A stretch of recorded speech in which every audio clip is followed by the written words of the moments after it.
किसी भी चीज़ को समझने का क्या रास्ता है? एक ही रास्ता, उसके साथ रुको, ठहरो, गौर करो, उसका सामना करना। अगर कोई तसव्वुर है तो उसे दिल में उतारना, उस पर सोचना, उस पर मराकबा करना।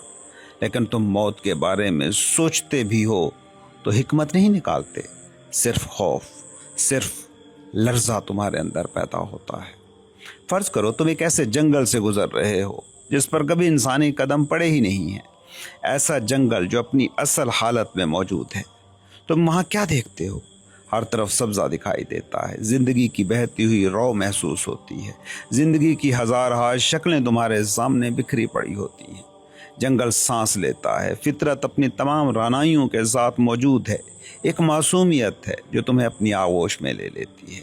लेकिन अब ज़रा गहराई से देखो, देखो वहाँ तुम्हें गिरे हुए सूखे तने भी मिलेंगे, बोसीदा और टूटे हुए दरख्त नज़र आएंगे, जर्द पड़ते पत्ते, गलते सड़ते तने, बोसीदा घास, सब तुम्हें नज़र आ रहे होंगे। ज़िंदगी और ज़िवाल दोनों इकट्ठे दिखाई देंगे।